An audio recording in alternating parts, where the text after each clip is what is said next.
Good evening, I'm Alex Foley. Welcome to The On Show, the series that shows you everything that's on in the Swansea area. This week we'll be catching up with local Swansea artist Nick Holly in our Coffee with Keith feature. And later on in the show we'll be hearing from Elizabeth Gordon from the Llanelli Floral Arts Society. But first we can see how Keith got on when we sent him down to the full dress rehearsal of Sister Act over at the Gwyn Hall in Neath. So here we are at Neath Gwyn Hall for Neath Amateur Operatic Society's production of Sister Act. Now I used to have a halo, but now these days it's round my neck and slowly strangling me. But come on, let's go and see the cast, what they're up to, but we mustn't get in the habit. So Jason Marc Williams, Hello. Director of Sister Act. Yes. You had such a success last year with the musical Spamalot. Yes, yeah, we had a great For time. more. For what reason is it Sister Act that's being put together this year? I think the company choice as well, because for Spamalot last year was quite a male-heavy show. So I think they were really keen to make sure it was kind of a female-heavy show as well this year to kind of get that sort of variation within the company. I think it's really important, you know, because there wasn't a huge amount of parts for women last year, so that's kind of nice to celebrate that as well this year, you know. It's also a brilliant musical. It's absolutely, the music's fantastic, the script is beautiful, obviously based on the film that everybody knows as well, you know. But it's a great show, and I don't see why they wouldn't choose it, you know, it's excellent. For me, I think it's because I've been directing and choreographing it. So for me, that's kind of, there's lots of big numbers in it with a lot of company members in it, you know, and making sure that people are not looking sort of out of their depths, kind of with choreography and things like that. It's kind of been a lot of patterns and kind of ways of making sure everyone looks their best. The first number I've got is quite a nice, how can you say, a nice soft and quite angelic kind of song which introduces Dolores into the convent. And the second song which I have in Act 2, it's more of, how can I get her out? What are you doing to me, Lord? So yeah, it's a nice change of that for each different songs. Oh, it's such a feel-good musical. You know, as soon as the nuns kick into the part of where they learn to sing, it's just amazing. If your foot isn't tapping and you're sort of clapping along to all of the songs, it does just make you come out and you've just got this buzz feeling about yourself as you leave the show. Well, we open tomorrow, that's Tuesday, the 7th of November, and then we run up as far as Saturday, the 11th of November, with a 1 p.m. and a 5 p.m. matinee show. For tickets, they can contact the box office at the Gwyn Hall, or of course they can go onto the Celtic Leisure website for the Gwyn Hall, and they can book tickets online. It's a really feel-good show. There's brilliant music in it, and I know it's not the same music as the film, but the music's incredible. In many ways, I think it's so much better than the film. But it's the story, it's a story that we all know, and it is that story from Sister Act the film, it's exactly that story.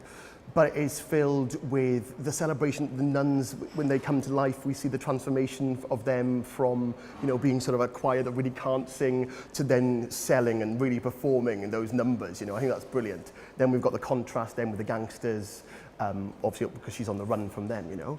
But I think it's a brilliant, brilliant show. I love it. It's really good. Been great fun to work on, you know. Thanks, Keith and the Neath Amateur Operatic Society for squeezing us in on their last night of preparation, as of course Sister Act is running this week until Saturday the 11th, ending with 2 matinees at the Gwyn Hall in Neath. Of course, we have so many creative and fun societies in our local area, and one of these is the Llanelli Floral Arts Society. And we spoke to Elizabeth Gordon about one of their upcoming demonstrations. Yes, the Society has been running for many, many years. We're based in Llanelli in the Catholic Church Hall in Wawn Llanarafon in Llanelli. We meet the second Wednesday of the month, and as it just so happens, this November we have our Christmas open meeting, and we have a guest demonstrator, Emily Gordon Broomhead, who just happens to be my daughter, and she's travelling to Llanelli from Salisbury to give us a demonstration called On a Starry Night. It's going to be held at Theatr Ffyrnys Llanelli. Doors open at 7 o'clock, tickets are £14, and if anybody would like to come along, they'd be most welcome. Emily's a national demonstrator. She qualified last year. She's a member of NAFAS, which is the National Association of Floral Art Societies. And Emily's a part-time demonstrator, but she's in great demand at this time of year, as you can imagine, arranging Christmas demos. There's a lot of preparation work involved with the demonstration. It takes a couple of days by the time you go to the wholesaler, collect your flowers, get them home, put them in water, condition them, put all your arrangements together, your placements, accessories. So it's quite a long job. It takes many hours work. Emily very much concentrates on contemporary work. That's her favourite part of flower arranging.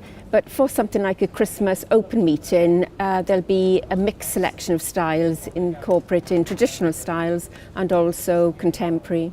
Contemporary is more minimalistic, you use less flowers, and perhaps Emily likes to term it as a little bit more wacky, a little bit more unusual. I think there'll be a lot of stars featuring in the demonstration for all colours and textures, forms. So I don't really know. Emily hasn't told me too much what she's going to do on the night, so it'll be a little bit of a surprise for Mum as well. Thank you, Elizabeth, for taking the time to talk to us there and letting us know all about the Llanelli Floral Art Society and the upcoming demonstration with Emily Gordon-Broomhead at Theatr Ffwrnys in Llanelli on Wednesday the 15th of November. Coming up next, we have another clip from Keith. This time he'll be meeting with local artist Nick Holly at the Glynvivian Cafe for a catch-up and a coffee. So Nick Holly, welcome to Coffee with Keith. Nick Holly, eminent artist. But I'm wondering, at what stage in your life did you realise that you could possibly make a career of being an artist? Oh, well, firstly, nice to catch up with you again, Keith. Yes, we haven't seen each other for a long time. I think it was in secondary school I realised the direction I wanted to go, because I was quite good at art and craft, things like that. Anything with my hands. Yeah. Abysmal at everything else, academically, but I excelled at the arts. You've got quite a distinctive style of painting, or you're known for that distinctive style. Now, when did that happen? Because I realise you have many different styles of your painting, but it's the distinctive, dare I say, similar to a Lowry style that you use. When did that all start? Well, people like to put you into a box, you know, a bracket. Where do you fit? So there is that Lowry-esque sort of style about it. But if you put a Lowry next door to one of my pictures, you'd see they were totally different. They are quite. But I was inspired as a child by Lowry, L.S. Lowry. He was the artist of the working man, wasn't he? You know. So the industrial and urban has always inspired me. And now you are known for painting not only the street corners locally, but in New York and Africa, and you know, how has that all come about? Basically, I mean, as an artist, we're always looking for new inspiration, something else to inspire us and drive us on. So, I mean, when we go on holiday, there's lots of different things to see, you know. Yes. And I take snippets from holidays and use them in my artwork. New York. Yes. I mean, that's a classic example for me of a bustling, vibrant city, big, and that's what inspires me. The hustle and bustle of a city. Yes. The architecture, New York skyline is, I mean, it's fantastic, isn't it? So that's very inspiring. People seem to like it. And it's quite striking because you like your blues, your greys, and there's often a splash of red, isn't there? There's that little touch of red that has been used by other artists. John Constable used it.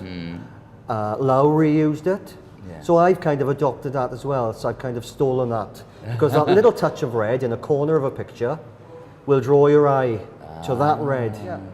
And often there's a bit of detail going on, a bit of some humour going on in the picture. Where that red is, you know? Yes. Well, but I'm wanting to congratulate you on your wonderful work, which is appreciated throughout the world. Thank you, Keith Milward, and of course Nick Holly for meeting for a coffee and giving us an insight into how you became the artist Swansea knows today.